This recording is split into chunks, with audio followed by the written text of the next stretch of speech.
All right, folks. Well, we'll allow a few people to keep trickling in to the virtual space here. But welcome to another great evening of the speaker series for the Colorado Field Ornithologists. We have a great speaker lined up again for this evening. I'm really looking forward to hearing a lot more about how to conserve grassland birds. My name is Stephanie Pitt. I'm a director with the Colorado Field Ornithologists, and welcome. So just to make sure that everyone is well oriented around the Zoom space, this is what your Zoom room may look like. One important tab to notice here on the bottom is your mute or unmute button and your stop video or start video. I would recommend stopping your video so that you have the best reception and you're using your internet broadband for receiving instead of sending. And I encourage everyone also please to mute their microphone so that they don't have any feedback issues for the best sound quality possible. Also up here, you'll see the speaker view or the gallery view. So if you want just the screen of the shared presentation and the speaker, I'd encourage that. Most of the time we'll be in presentation mode, so you won't have the option, but during the question session, you might want to focus on who the speaker is only. Down here is an important button as well as your chat room. So this is where you can open the chat function in order to ask questions of the speaker. I would encourage you to send to everyone for those pictures or for those chat questions so that we can read them off to the speaker at the end of the talk during a question and answer session. All right, and before we talk, we're going to let you know about a few upcoming other events that Colorado Field Ornithologists will be hosting.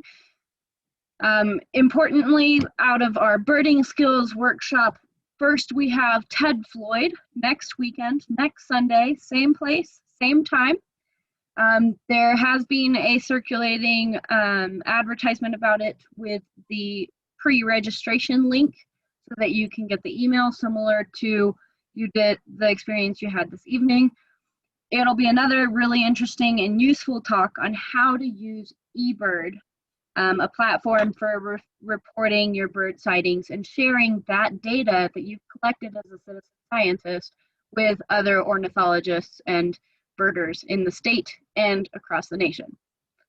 The other upcoming bird skills workshop will be with Nathan Puplo, and this is on audio enhanced birding. Another great speaker. He's the author of a couple of sound identification guides. That will be Sunday, April 25th, also 7 p.m.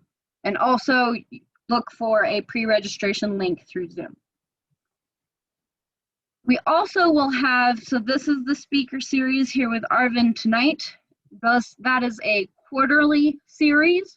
And our lined up next speaker will be Richard Crossley, who is the author of the Crossley Guides, and he will be telling us some of his best tips for birding, how to recognize a bird's gestalt per se in order to identify it and narrow down what are the likely suspects more quickly. That event will be sometime in July. We don't have a date set in stone yet, but that will also occur at the same time as our CFO annual meeting. We usually have that as conventions, but with the pandemics, we are keeping our membership safe, and we will be hosting that annual meeting virtually and presenting a new slate of board directors, possibly some awards that need to be handed out to leaders in our field. So stay tuned for that, for Zoom details about that, and please make sure to mark your calendars. Another piece of exciting news that we have is one of the benefits of being a member of CFO is this amazing journal that we put out quarterly as well. We have a new edition. It's the second one from the new editorial team. It's another great piece of work that we've put together. And so, of course, CFO, if you are not yet a member of Colorado Field Ornithologist, it's an organization that fits for you too. A lot of the benefits of membership are these events that we've been creatively putting together in the new Zoom world, because we want to keep interacting and engaging with our membership, and also have them feel like they are learning more about birds, even if we can't get together for our usual field trips and conventions. Being a member, you get an automatic subscription to the Colorado Birds. We have the online option, which is $25 a year, or you can upgrade to a printout copy for $35 a year membership. You also get discounts on our annual convention fees when we get to hold them again. The next one is forecasted for May 2022 in Pueblo.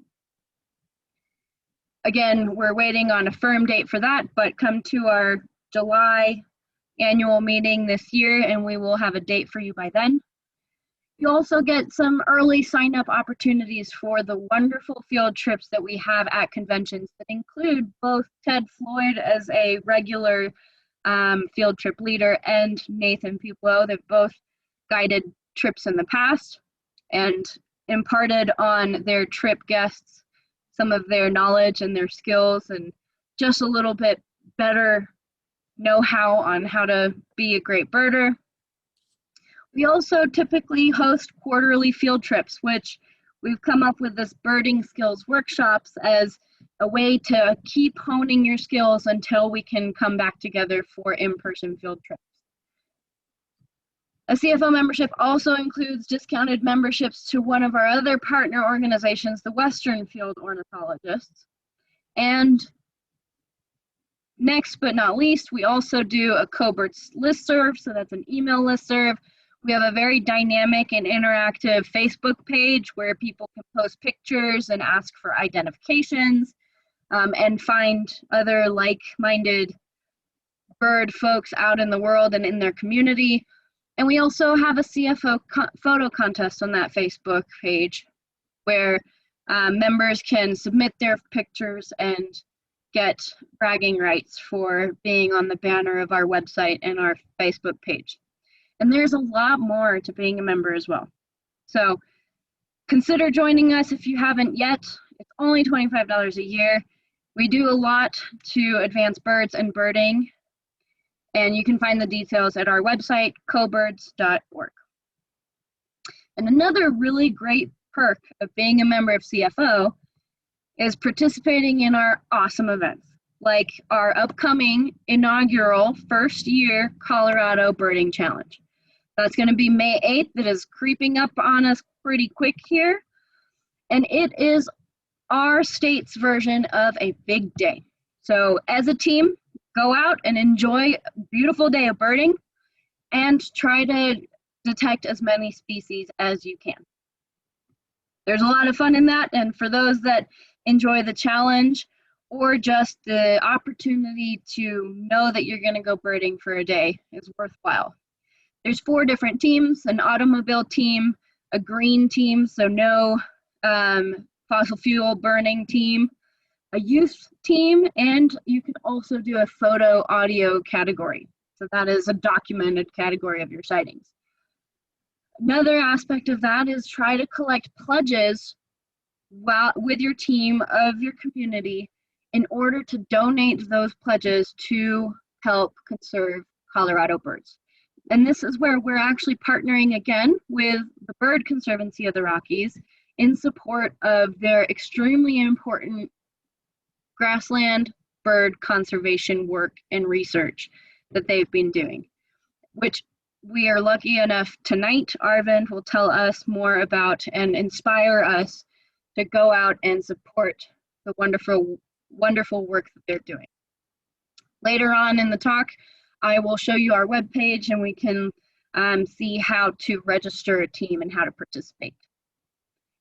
Next, I'd like to introduce one of our partner organizations, the Denver Field Ornithologists, that also have a few announcements for us. David Hill, if you want to share your screen. Okay, great. Thanks, Steph.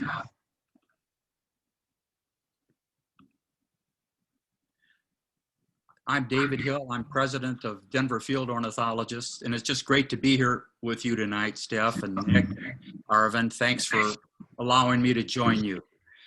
Just a couple of announcements. After this wonderful evening tonight with Arvind, you can join DFO tomorrow night and listen and hear from Sherry Williamson.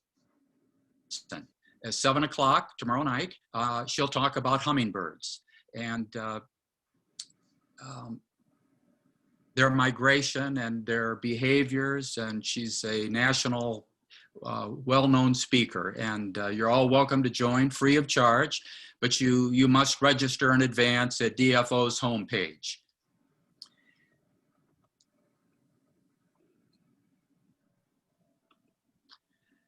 After Sherry, we have on April 5th, we have Richard Crossley. He's going to talk about waterfowl and his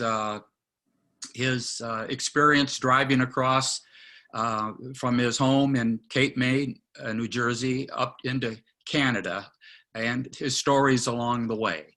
He'll be very entertaining and one you certainly wouldn't want to miss. That's April 5th, 7 p.m. The last of our series of talks is April 19th. This will be a presentation by Brian Horente, who is who works in training meteorologists at the University Corporation for Atmospheric Research. And he'll tell us how to go birding in the bad, AKA right weather. Another helpful hint for us. Also, just a note that Hawkwatch at Dinosaur Ridge has just begun. It's a citizen science project that we support at the Denver Field Ornithologists. If you are interested in learning more information or becoming a volunteer, participating, please contact me, David Hill, 2357@gmail.com. Thanks, Steph. Absolutely. Thank you for giving us more things to look forward to. Okay. And with that, it's my honor to introduce the speaker of this evening for this talk about conserving grassland birds through science, education, and land stewardship. Arvind Panjabi is a senior research scientist at the Bird Conservancy of the Rockies, where he works to conserve Western North America's birds through an integrated approach of science, education, and land stewardship. He spent most of his career developing partnerships in the local capacity needed to advance bird conservation in Latin America, especially in the grasslands of northern Mexico. Arvind also works closely with the partners in flight to identify and coordinate bird conservation priorities among agencies and organizations across North America. When he's not in the field, he enjoys, of course, watching birds, playing music, and spending time at home in Larimer County with his wife, Susan, and 2 teenage boys. Arvind will be telling us about the great research that Bird Conservancy of the Rockies accomplishes to conserve grassland birds through a multi-pronged international approach that involves science, education, and land stewardship. Since the 1997, the Bird Conservancy has had almost 20 biologists that are strategically located in key grasslands and other conservation areas of importance from Montana through Mexico. They work with landowners to leverage resources, improve habitat for birds, and prevent the conversion of native lands to crops and other uses. All of their efforts are grounded in scientific research amid identifying important areas and habitat conditions that help us better target our efforts for maximum impact. One area that is poorly understood with grassland bird ecology is their movement patterns, both within and across seasons. So Bird Conservancy biologists are currently working to expand their network of radio tracked towers, also known as Modus towers, that will help better monitor bird movements across the hemisphere for decades. This research will not only help identify large-scale movement patterns across multiple species, to identify the connectivity between specific breeding and wintering populations, but it will also help improve estimates of grassland bird survivals and identify limiting factors across their life cycles. And without further ado, I will let the man with the best information on the topic tell us more. Please welcome Arvind. Thank you so much. That was such a nice introduction. I'm going to go ahead and start sharing my screen here. And okay, did that do it? No.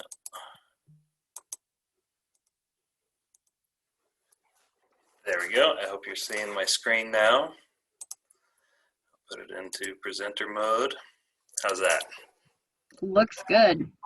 All right.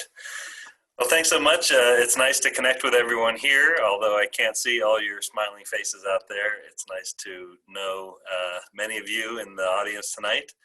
And happy to be here sharing a little bit about what we've been learning about grassland birds and what we're doing with grassland birds to try to conserve their populations. We'll talk a little bit about the background of grassland birds, what's been happening to them, and what makes them unique, as well as some of the scientific work that we've been doing to better understand their populations and their population dynamics, and some of the programs we're implementing to address their conservation needs. And very glad that this is going to be, this project I'll be talking about tonight is going to be the recipient of the funds raised through the Colorado Birding Challenge. So we really hope that as many of you participate in that event as possible to help support this important effort that'll help millions of grassland birds, and including our state bird, the lark bunting. So my title of my talk tonight, Conserving Grassland Birds Across Their Full Annual Cycle. And that is something that is important to consider because, of course, we can't conserve migratory species by just focusing on one place like Colorado, because those birds are only here for a short amount of time. Just a few words about who the Bird Conservancy of the Rockies is, in case you're not familiar with us. For the old timers here, you may remember us as the Rocky Mountain Bird Observatory, or going back even further, the Colorado Bird Observatory. And although our name has changed twice now, our mission has always remained the same, and that is to conserve birds in their habitats through an integrated approach of science, education, and stewardship. Now, our vision of the future includes a world where birds are forever abundant and contributing to healthy landscapes and inspiring human curiosity and love of nature. We work primarily through these three avenues: science, education, and stewardship, and our work radiates throughout the breeding and wintering ranges of migratory species from the Rocky Mountains and Great Plains regions to Mexico and beyond, wherever they may go. First, I'll start with a little primer on grassland birds. They are a small but taxonomically diverse group of birds, and they're also an abundant group of birds. Although they only represent about 5% of the species in all of North America, from Panama to Canada, they represent in numbers about 10% of all the estimated birds on the continent. And it includes some very abundant species like the horned lark and lark bunting that contribute to this overall high proportion of total birds. They're also highly specialized and adapted to the grasslands. Of course, many of them occur nowhere else outside of grasslands. But they are found from the Arctic all the way to the tropics. There are a total of 59 obligate grassland bird species in North America, representing 35 genera and 15 families of birds. But more than a third of these are in the family Emberizidae, and that's the sparrows. And this is especially unique in that North America, from a global standpoint, hosts the majority of sparrows and the greatest diversity of sparrows anywhere in the world. And so the North American grasslands are particularly important for this group of birds, not only continentally, but globally. And more than 2/3 of the species found in this region, bird species, are recognized as priority species or threatened and endangered species by federal governments in Canada, the US, or Mexico. And more than half of these species depend on the Chihuahuan Desert region at some point in the year or in their annual cycle. Now, grasslands are also quite diverse, from short, sparse grasslands, such as this Aristida-dominated grasslands in the Janos area of northern Chihuahua, to tall, dense grasslands, here also in the same area, these Toboso grasslands. Very different structure than the previous grassland, although they're found almost right next to each other. And grasslands can contain various degrees of shrub encroachment, from very few sparse shrubs to fairly high density shrubs, like you see in this photo in the Weiss Centrales of Chihuahua.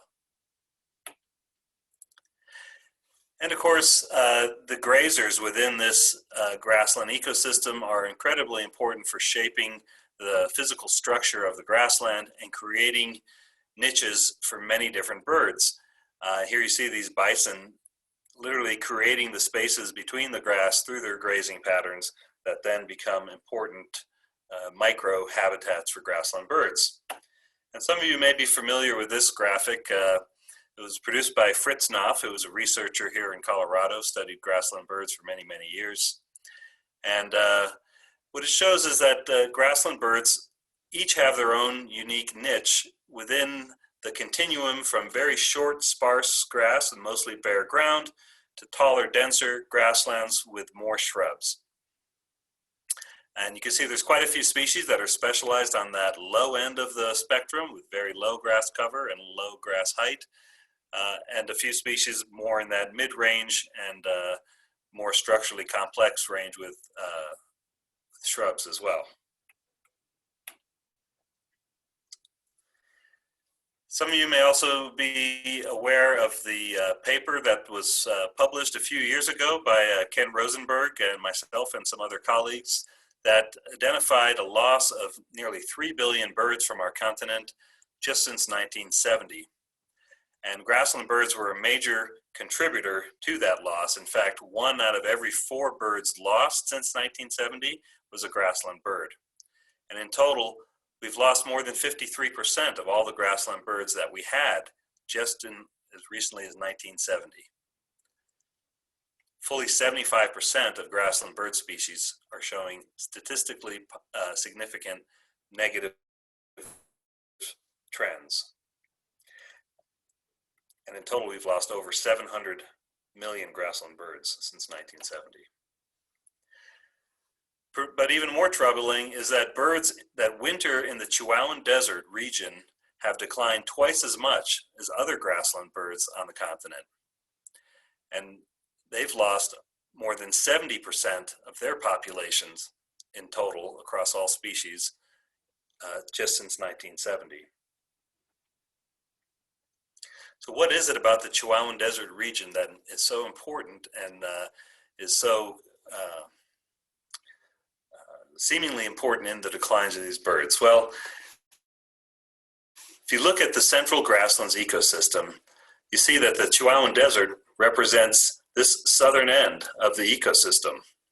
Oops. And you can imagine that that is where the majority of birds in this ecosystem go in the winter. Now, the central grasslands is a shared ecosystem across 3 countries, Canada, the US, and Mexico. And the birds that live here move around within this largely contained ecosystem at different times of the year, occurring in different areas and different abundances at different times of the year and differently in different years. That's one of the things that makes grassland birds so unique, is their nomadic behaviors. And those are important not only to their evolutionary history, but also to their conservation, those movements. And we're going to get into that more in a little bit. But the grasslands in this central grasslands region are a product of the physical and biological environment here. This is a large interior region of the continent with an arid climate, and that's contributed to the dominance of these treeless grasslands. But also equally important are the animals that live here that have helped shape these grasslands, particularly the grazers, the large herbivores like bison, which have now largely been replaced by cattle, but also the smaller grazers like prairie dogs, which have tremendous ability to shape the landscape and are very important for a number of bird species in this region. Fire has also played an important role, although less so recently, with the exception of prescribed burns. But the central grasslands have also been reduced, fragmented, and degraded throughout their range, from farming to infrastructure for energy development and transmission, to overgrazing, shrub encroachment, and invasive species. The grasslands that remain today are greatly influenced by these factors as well. And perhaps none more than cropland conversion has been more important for grassland birds, especially recently. If we look at what's been lost in the grasslands due to cropland conversion, it's staggering. In the tall grass prairies of the eastern Great Plains, we've lost 98% of all grasslands to croplands. In the mixed grass prairies of the central part of the Great Plains and the northern part of the Great Plains, we've lost upwards of 76% of the grasslands. And here in the shortgrass prairie, we're fortunate to still have more than half of our grasslands remaining, but we've lost 46%. And this loss is continuing today. Just in 2017, we lost 1.7 million acres of grasslands in the US and Canada. Now in the Chihuahuan Desert, we don't really have a good handle on how much grasslands have been lost and how much we're losing on an annual rate. We did do a study a few years ago in just one region of Chihuahua and discovered that within only 5 years, 175,000 acres of grasslands and shrublands were converted to croplands within this region that makes up roughly 2 million acres. But that was an expansion rate of roughly 6% per year, and we estimated that if that rate continued unabated, by 2025, we would lose all the remaining flat grasslands in this region. And this is a critical region for many migratory grassland birds, as well as resident grassland birds, such as the apple-mouthed falcon, but is particularly important for the chestnut-collared longspur. And we estimated that that loss of habitat just in those 5 years displaced over 150,000 chestnut-collared longspurs, in addition to another 200,000 grassland birds. And this was published in a paper in Biological Conservation back in 2014. So it's quite alarming what's happening down there now, but understanding grassland bird declines is a complex process that is influenced by many different things across the life cycle, potentially. And so trying to elucidate this is critical for being able to implement targeted, informed conservation. And take, for example, the Barrett sparrow, which is declining at a rate of roughly 2% per year annually, according to the Breeding Bird Survey. Now that abundance of the population is measured on the breeding grounds, but it is the product of different seasonal demographic rates, such as adult breeding survival, breeding productivity, success, and fecundity, the survival of juveniles in the weeks immediately following fledging, as well as survival on the winter grounds, and then also survival during spring and fall migration. So all of these factors can influence population growth from year to year or decline, and knowing which of these factors is having the greatest effect on population trends will allow us to target our conservation actions more effectively. Now, if you think of the annual cycle of a migratory bird, there is the overwintering period, the breeding period, and the migration period. And Bird Conservancy of the Rockies has been studying overwinter survival of grassland birds since 2012. And we did some work on breeding success and adult and juvenile survival between 2015 and 2018 in the northern Great Plains. But these periods in between remain largely unknown for being able to complete an integrated population model to help us pinpoint where in the life cycle are we losing birds most. And this survival during migration was specifically identified in a recent conservation plan that was produced by the U.S. Fish and Wildlife Service for the Baird sparrow and several other high priority grassland birds. And so this has been identified as an important research need. Now, I mentioned this integrated population model. This is sort of the holy grail of what we are trying to get at with these studies on grassland bird demographics. And the idea is to take the demographic data, specifically the adult and juvenile survival rates across multiple years, breeding productivity rates across multiple years, combine that with annual population data on the abundance and distribution and changes in population size from year to year, and join these data together with information on connectivity between breeding and wintering populations, and put it into a model that can help identify which of these seasonal demographics rates is having the greatest influence on abundance. And in these models, we can also incorporate covariates like habitat change, like conversion of cropland, grasslands to croplands, the effects of climate, pesticides, or just about any other covariate, including the effects of management and conservation actions.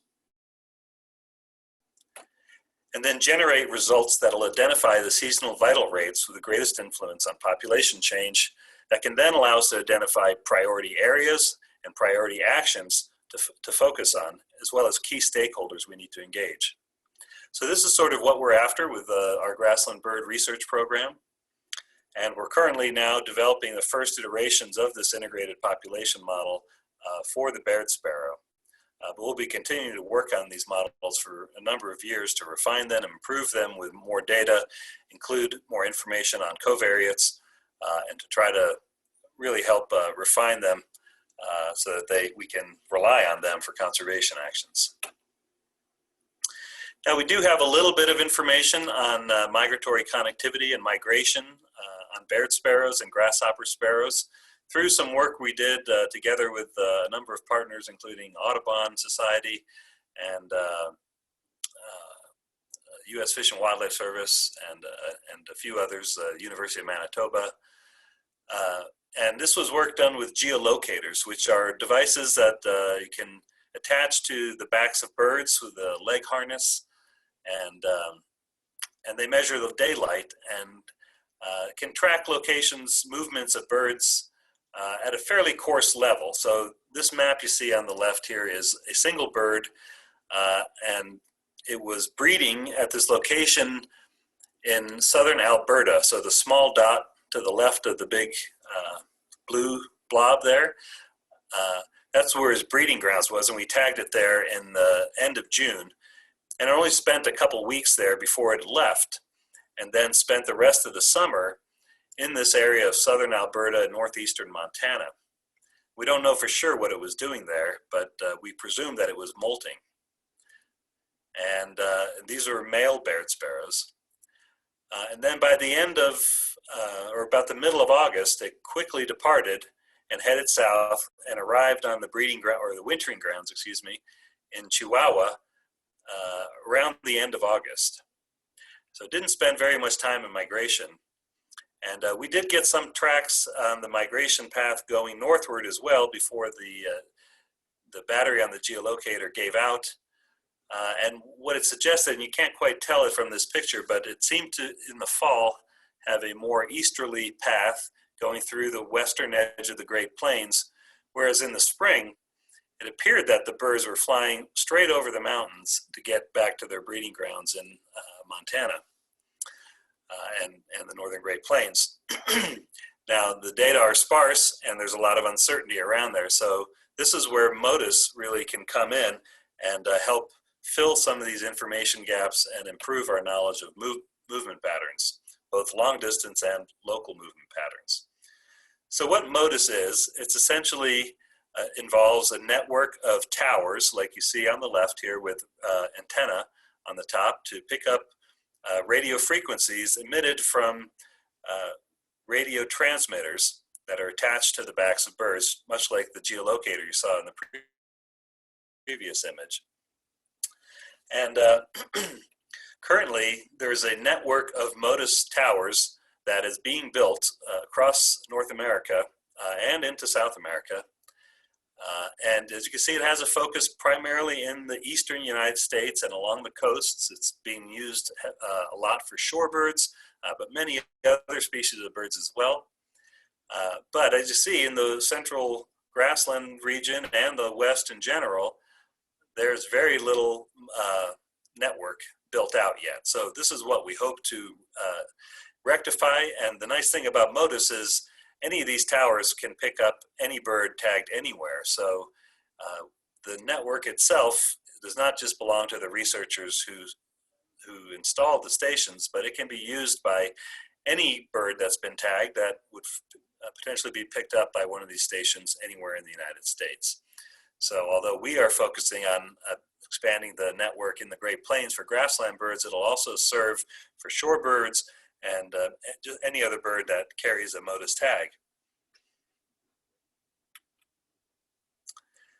So what's unique about the Modus tracking system is that all the tags emit a signal on the same frequency. And the tags are as small as 15 grams, 0.15 grams. That's a lot less than 15 grams.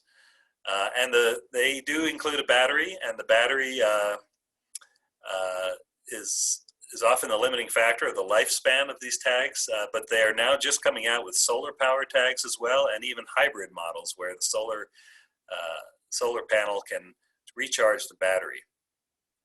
And the low pulse rate on these tags, we can set them as low as 25 seconds between pulses, allows for exceptionally long battery life.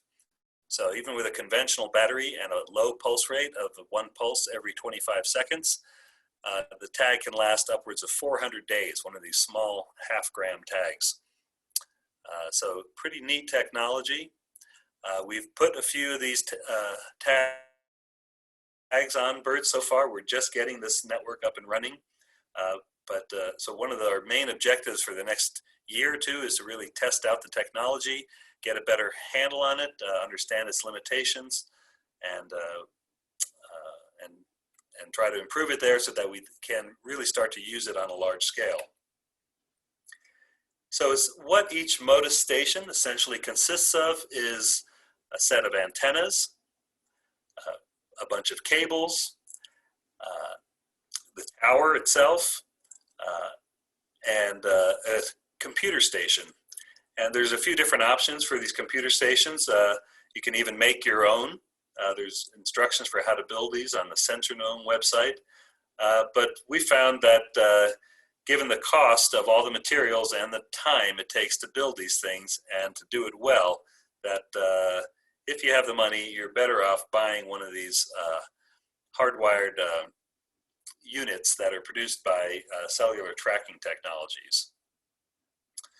Of course, you also need a power source to power the computer, and therefore it's advantageous to establish these Modus stations around an existing structure that has power, like a house or a barn or some other building. But we can use solar panels as well to power them, or a marine battery. And if you have internet connection, that is even better, because then you can retrieve the data remotely without having to visit the site and download the data directly. I'll show you an example here of how Modus is being used to track birds from 2 sites in South America, from Colombia and Venezuela. So this is a map showing 7 Swainson's thrushes taking off there, as well as gray cheek thrushes. And you can see how they're being picked up first in Panama, and then when there's no Modus stations across a large expanse there, but they're being then picked up on the Gulf Coast, and then in the interior of the continent. Now, most of these birds are probably traveling further north as well. It's just the lack of towers in that area is not allowing us to get any more points. But we can see that the technology works quite well and identifies some interesting patterns. In particular, that the birds aren't necessarily following a single pathway when leaving the wintering grounds.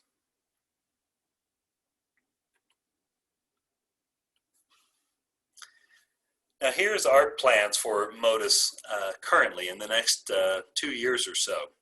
You can see these east-west bands of towers here is where we plan to focus our efforts. But eventually we plan to expand these south and north, and we're working with other partners, including the U.S. Fish and Wildlife Service, who has plans to expand or establish another one of these east-west bands of towers in the northern Great Plains, as well as the Canadian Wildlife Service, which is installing towers on the Canadian side of the northern Great Plains. We're also installing towers down here in the Chihuahuan Desert, focusing specifically there on the somewhat fairly isolated, discrete areas of grasslands, targeting those. And so these are plans for just the initial 2 years, what you see here, but looking further beyond that, the idea is to build this out so that there are no gaps, major gaps between where the towers currently are concentrated. Some of the key questions we hope to answer with the Modus network is to identify migratory connectivity between breeding and wintering populations, identify the timing and pathways of migration, both in spring and fall, identifying stopover areas, interseasonal movements, and this is really important for our work to estimate survival, especially on the wintering grounds, because right now our survival estimates are confounded with emigration during the winter period, when birds suddenly decide to up and leave, and we don't know for sure if they died or not. So with continuous tracking from a Modus tower, we could potentially improve those estimates of survival by accounting for birds that leave a study area rather than die. And we're focusing on Baird sparrows, grasshopper sparrows, chestnut collared and thick-billed longspurs, lark bunting, and Sprague's pipit as our focal species. And here's our timeline in general. You can see we're already into 2021 now. So by the end of this year, we plan to have 34 stations installed. Those include those stations you saw in those east-west bands in Colorado, as well as stations on the wintering grounds in Mexico. And we aim to tag around 200 birds in 2021 and 2022, both on the breeding and wintering grounds. And from there, this is really a long-term project, an ambitious one, I'll say. But the idea is to build out this permanent infrastructure so that it can be used for many years to come, and for many different species as well, even beyond grassland birds. And so part of the funds we hope to raise through the Colorado Birding Challenge will be used to establish a tower somewhere in Colorado. We haven't decided where yet, but perhaps it'll be in one of those mountain parks, such as North Park or South Park, to see if grassland birds are actually migrating over the mountains and perhaps stopping over in some of these montane grasslands in the Rockies. So switching gears here a little bit now, I want to get back to what we're doing for conservation work now, because we have learned a lot, and conservation needs to both employ and refine and improve the science, but also act on what information we have, which is often incomplete. But we do know a lot about the Chihuahuan Desert and its importance to grassland birds. For example, it's home to 90% of the migratory species in the Great Plains. Some of those birds are found nowhere else in the winter. And some of those birds spend the majority of the year on the wintering grounds. arriving as early as July or August and staying all the way through April and even May. Some birds, like shorebirds, will spend the entire summer even on the wintering grounds, like long-billed curlews and mountain plovers. Now, there's also high concentration in this region. You can see just from this image that the extent of grasslands in the Chihuahuan Desert region, the southern part of this central grasslands area, represents only about a fifth of the area of the grasslands available to these birds in the Great Plains. So there is significant concentration in limited habitat, and concentrating them even more is the fact that the vast majority, in fact over 80% of the grasslands in this area are highly degraded, meaning that they suffer from persistent overgrazing or are highly shrub encroached. So that means that the suitable habitat for birds like Baird sparrows and chestnut-collared longspurs is even less than what appears on the map there. There's also high threats, as we mentioned, from both cropland conversion as well as invasive species, and this includes native shrubs like creosote bush and mesquite. And this shrub encroachment in the Chihuahuan Desert is perhaps one of the major limiting factors for grassland birds, given that it has affected the majority of grasslands in the Chihuahuan Desert and shrunk them considerably. And we know that many grassland birds avoid grasslands with any significant shrub cover. And we've developed models that show roughly where these numbers really start to drop off as shrub encroachment increases above about 5 to 10% cover. We've also found that survival of wintering grassland birds, particularly Baird sparrows and grasshopper sparrows, decreases as shrub height increases. In particular, as shrubs get above roughly 40 centimeters in height, they start to have a negative influence on the survival of these grassland birds. Now, why is that? Well, it's pretty obvious if you spend some time down there. You see that shrubs attract predators like loggerhead shrikes and other raptors like merlins and kestrels and sharp-shinned and Cooper's hawks by providing perching substrates and hunting perches for them. And for the shrike in particular, it provides nesting substrates, so they'll actually set up territories and live in these areas year-round. And shrikes in particular are responsible for the majority of dead birds we find as we're tracking these birds on their wintering grounds. Predation is, of course, the number one cause of mortality, but within all the various predators that may eat grassland birds, shrikes vastly outnumber the impacts of any other predator. So given that we're losing grasslands rapidly to cropland conversion in the Chihuahuan Desert and to shrub encroachment, we decided about almost 10 years ago now to begin a program working directly with ranchers to engage them as part of a voluntary network of collaboratively managed grazing lands to support populations and habitat needs of priority grassland birds through a science-based working lands and adaptive management approach. We call this program the Sustainable Grazing Network, or the Red de Pastoreo Sostenible in Espanol. And the goals of this program are quite simple, really. It's number one, to keep ranchers as stewards on the land. And that's very important because you can't simply protect these lands and set them aside with no people living on them, no cattle grazing on them. They simply won't function as we would like them to function, which is as a healthy grassland home for birds. Second, our goal is to improve these grasslands so that their carrying capacity increases and they can actually support more grassland birds. And so that's one of the key strategies for being able to combat the effects of cropland conversion, is to actually increase the capacity of existing grasslands. So there's ways we do that, and I'll get into that in just a moment. The program directly addresses several drivers of grassland degradation and loss in Mexico, including grazing mismanagement and the loss of ecological and economic productivity, which in turn results in the sale of the land from ranchers to farmers and conversion of that grassland to cropland.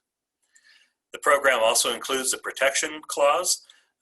We sign agreements with each of the landowners that we agree to work with, and they agree to protect their grasslands for a period of at least 15 years through legal agreement. And this helps lay the groundwork for eventual long-term protection as well, and deals with the immediate threat of the escalating price of land that farmers are willing to offer ranchers right now. The gist of the program is essentially range management and restoration with annual bird and vegetation monitoring. And it really seems to be a win-win for both the ranchers and the birds. Currently, we have 28 ranches enrolled in this network, covering over 500,000 acres and 4 grassland priority areas in 3 Mexican states. 21 of these ranches are what we consider co-managed ranches, where we develop that management plan together with the ranch owner and work with them on implementing it. And these also include 7 reference ranches. These are the ranches that serve as guides for us, models of excellence, and also a rigorous comparison through our bird monitoring so that we can see, are we getting to where we eventually want to be in mimicking these healthy ranches.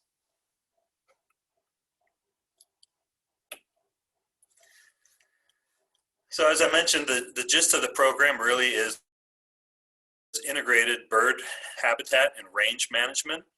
So this includes developing the ranch management plan for both wildlife habitat needs and for grazing, planning of grazing and rotation of cattle across the ranch. And so that planned grazing often requires infrastructure improvements. And many of these ranches in Mexico have been passed down through the generations and subdivided over the years. And while they are still quite large, larger on average than the typical ranch in the US, their infrastructure is generally not up to par for being able to effectively manage cattle across these areas. They tend to do, the traditional grazing approach is simply put the cattle out there and then come get them at the end of the season. But with only a few water sources, they graze the land very unevenly and inefficiently from a production standpoint. Another major component of the work is grassland restoration, including simple habitat improvements. And I'll show some examples of these in a minute.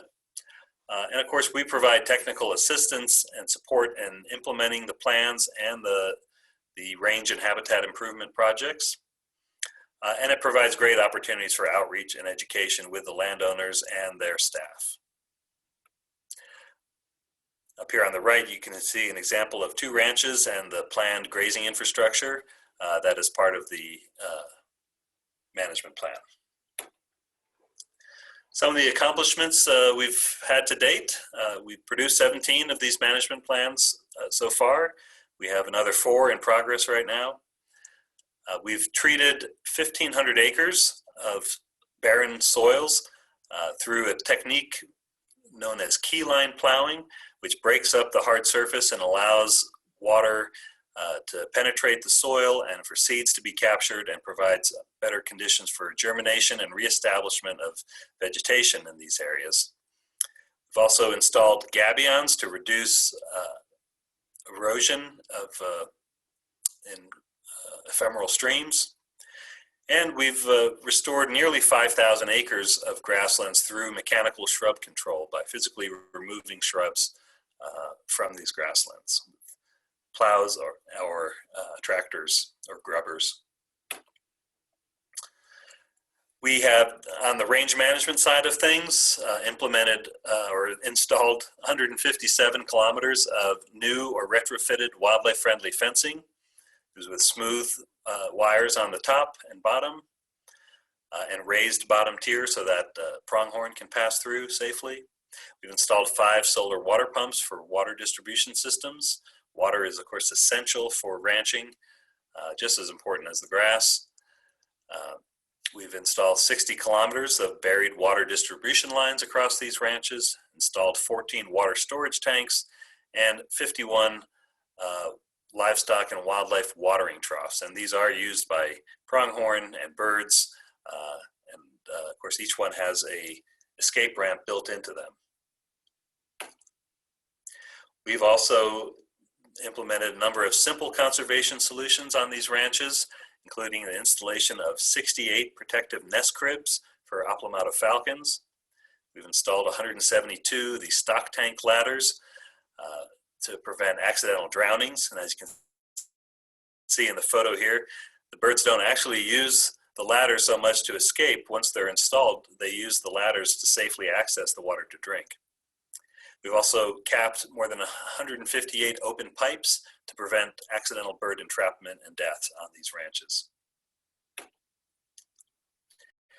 Give you a little example of what we did just a year before last.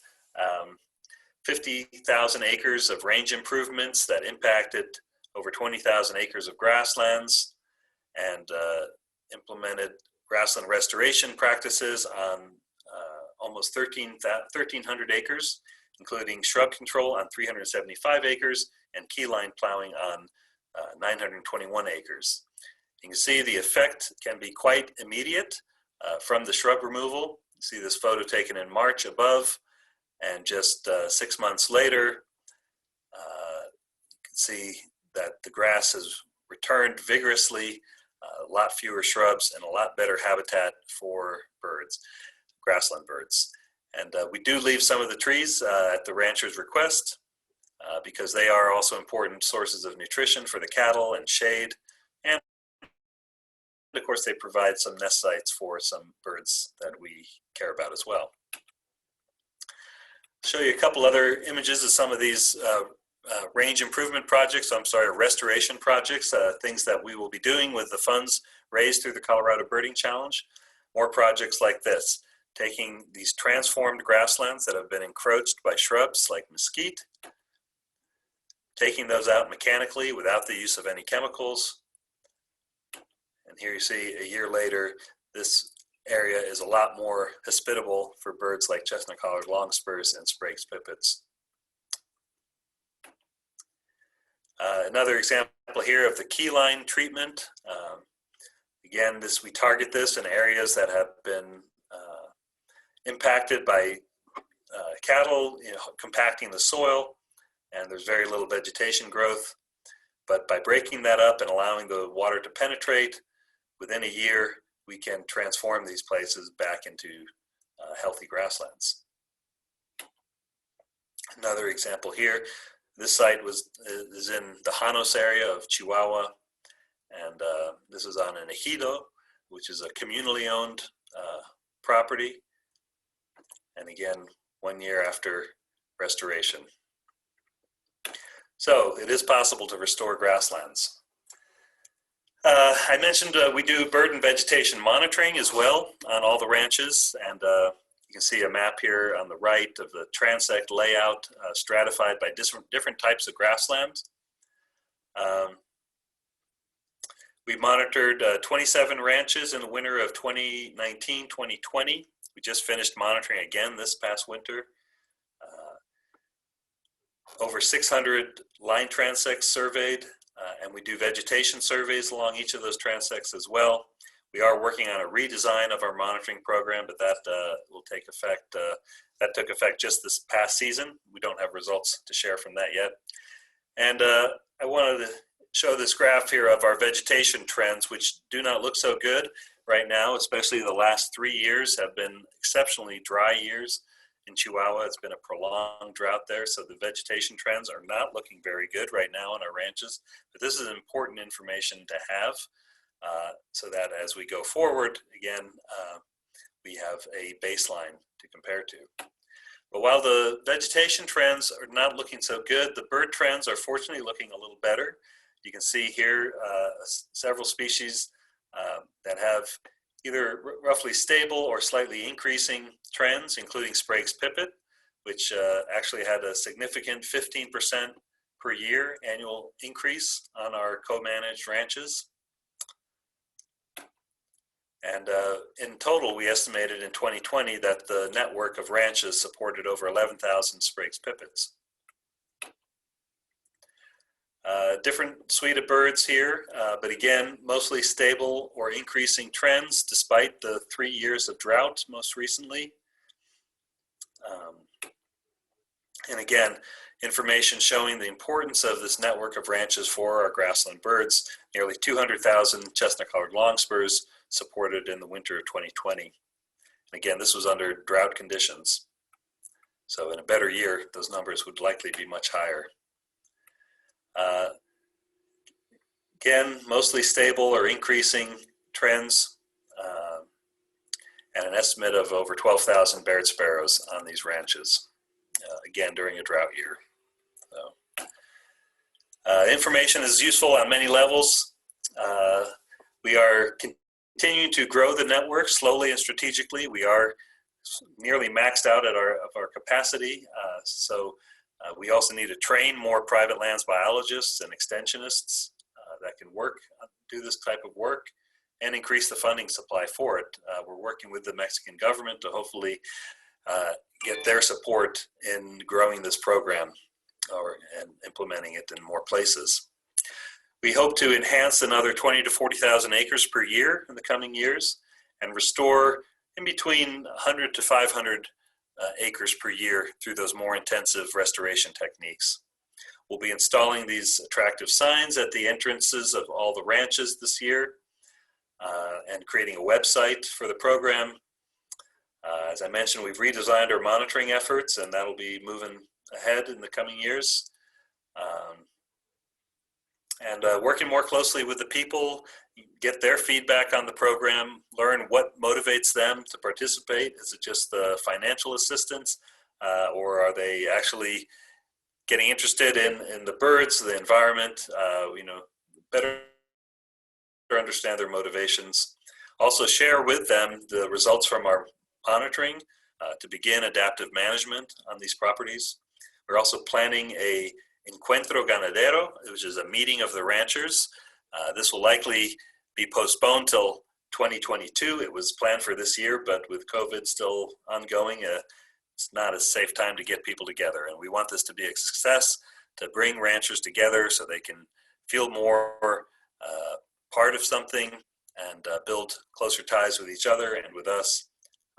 And we want to hold that meeting annually to help the ranchers sort of take more ownership and stake in this initiative, because after all, it is benefiting them.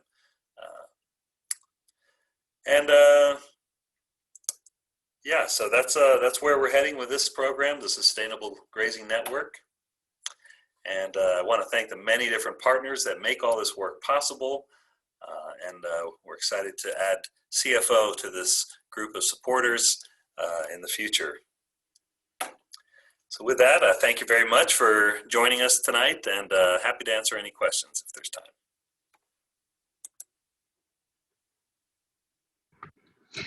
Thank you, Arvind. That was wonderful. I guess I'll start with a quick question before we wrap up. Is, the beginning of your talk, it sounds dire. It sounds really bad. Over 50% of grassland birds are lost so far, and we know that trend exists for other species of birds as well. What's your message of hope for us?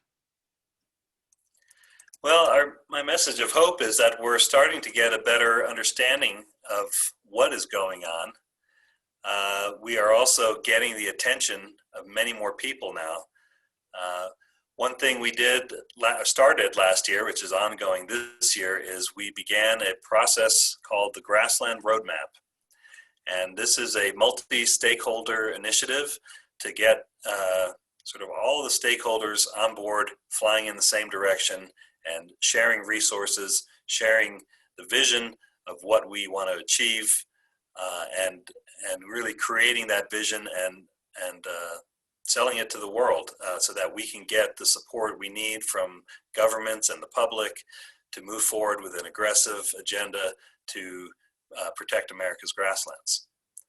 And I won't get too much into that unless there's more specific questions, but I said it's a multi-stakeholder initiative involving governments from Mexico, Canada, the United States, tribal nations, industry groups, academia, nonprofits, foundations, and so we're really trying to be as inclusive as possible and creating a joint solution to the grassland crisis. Yeah, great. And certainly some of your pictures showing how quickly something can bounce back are encouragement to continue doing the efforts, for sure. Yeah, it really is worth it, both for the people and the birds. Mm-hmm. Mm-hmm. Well, I hope that everyone listening feels as inspired as I do by the work that you showed us, and wants to support it in kind, in heart, but also in a bit of pledges and funding. So before we take all your questions, I will quickly show how they can participate on in the birding challenge coming up on the global big day of birding, May 8th. To register a team, you'll go to cobirds.org. That is our CFO website. This is the main landing page that you'll find, and here, represented by a wonderful burrowing owl, is the Colorado Bird Challenge page. So you'll just click here, and you can sign up for a team and just go enjoy some birding for the day.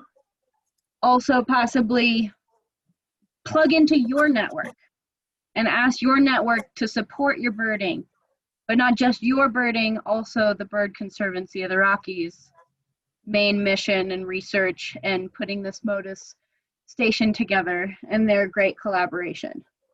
So far we have 22 teams, I believe. We have these great little charts to show how many teams we have registered, and we are hoping to get this particular graph shooting up towards the highest line possible. Your support does really make a difference in this world. You might not think that your day of birding makes a huge difference, but I'm sure that Arvind would be a testament to the fact that it makes a huge difference.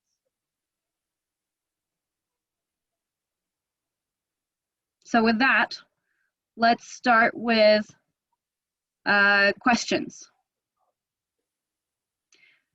So Nick Komar, president of CFO, has the first question, and he wonders, could the tags be modified to utilize the pre-existing network of cell towers?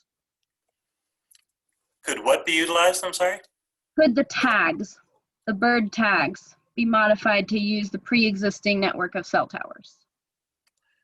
Unfortunately not. I mean, the cell towers could serve to host the antennas that could pick up the radio frequencies. But the towers themselves operate on a different frequency. So they cannot pick up radio frequency. Okay. There are some other technologies that are being explored to use cell towers, but to my knowledge, they haven't advanced yet. Mm-hmm. Next from Catherine Holland, what does a typical tower cost? Good question. About $8,000 to $10,000 when all is factored in, including the cost to go install it. Mm-hmm. So that includes the materials and labor and transportation. Christina asks, how close must a bird be to the Modus tower before the signal is picked up? Yeah, that's one of the things we are going to be testing over the coming year. As I mentioned, most of the Modus towers have been installed in the east thus far, and there's a lot more obstruction with trees and topography in the east. And so we're wondering, with more strategically placed towers in the Great Plains and a very open landscape, if the reception might be even greater. But we're expecting at least 15 kilometers on either, a radius around the tower. So that means that ideally you want to have 2 towers placed, no more than 30 kilometers apart, so that you can have, full coverage between them. Okay, so 15 kilometers, roughly 7-8 miles. Yeah, 10 miles about, right? Something like that, 0.6. Right. Oh yeah, okay. Yeah, you're right. Yeah, closer to 8. Yeah. Okay, 1.6, I think. I think it's kilometers and not miles, if I believe it is. Okay.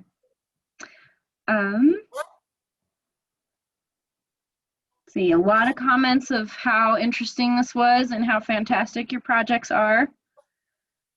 Christina also asked if there's a fund to which she can contribute that's directly through to Bird Conservancy. Of course, you can always join our bird challenge and donate through. You don't have to find pledges. You can just decide to self-pledge. That is definitely not forbidden. We definitely allow you to donate as much as you want. But does the Bird Conservancy have a direct route as well? Definitely. You can always go to our website and make a donation with a specific note dedicating, where you want the funding to go.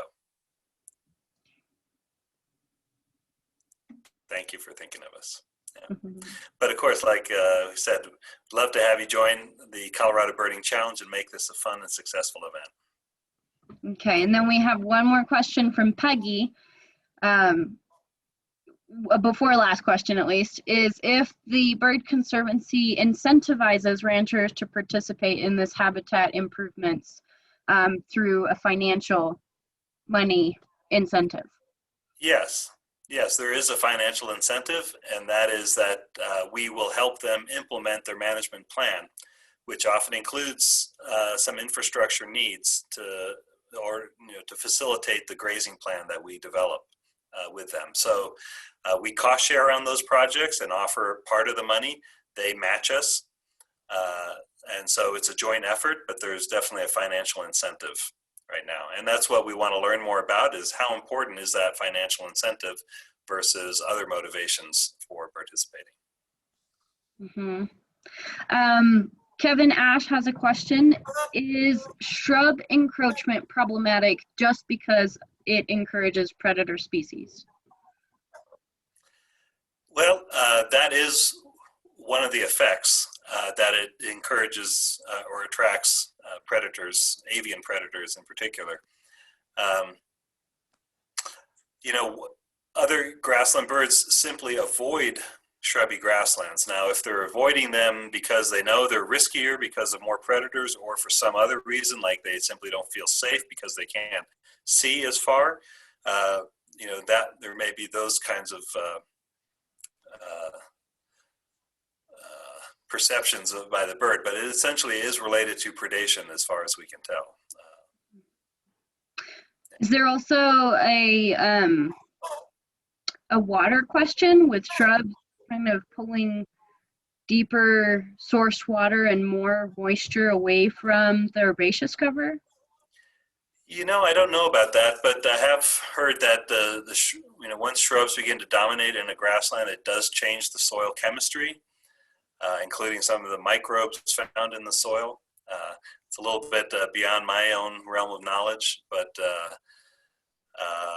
as far as them taking more water, I don't know if that's really true, but it is understood that climate change is one of the drivers behind shrub encroachment, and with a different timing of precipitation, moving from the summer toward the winter, that benefits shrubs over these warm season grasses.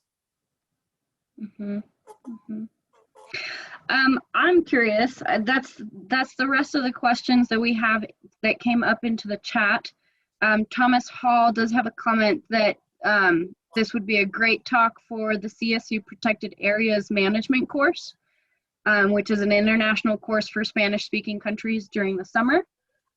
Thomas Hill, I'm sure if you look up Arvind on the Bird Conservancy of the Rockies website, you can shoot him an email and potentially create that connection.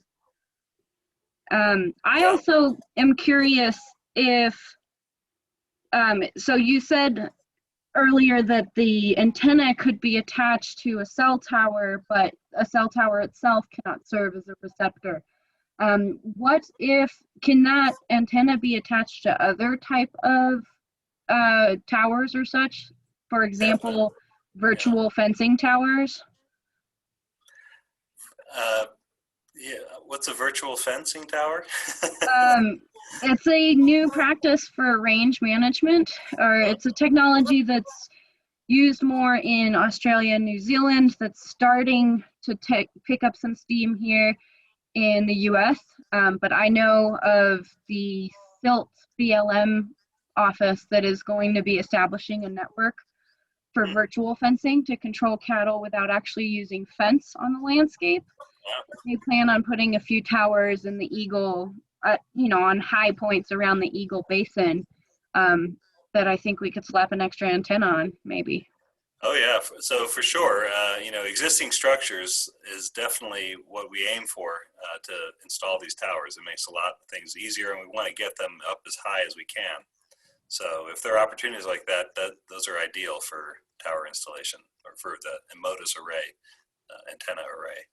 Okay, I'll create that connection for you. I'll send an email. Yeah, that sounds really interesting. We had one more question sneak in. We'll take it as our last question for the evening. Shane asks if shrubs also affect both rodent mix and predators such as foxes and coyotes. Does it change the dynamic of the food web? I think is yeah. Getting I'm not so sure whether the shrubby areas or shrubby grasslands attract more, mammalian predators. I would suspect that there are changes in the small mammal community as shrubs encroach in a grassland, perhaps for the same reasons that small birds are affected by the shrubs. But as far as whether there's, more badgers or coyotes and foxes, I mean, the main foxes we have there is the swift fox. So I'm not aware of that. No, it's mainly the avian predators that we see a marked change when there are shrubs in a grassland. Interesting. All right, well, thank you so much, Arvind. That was really inspiring and extremely interesting.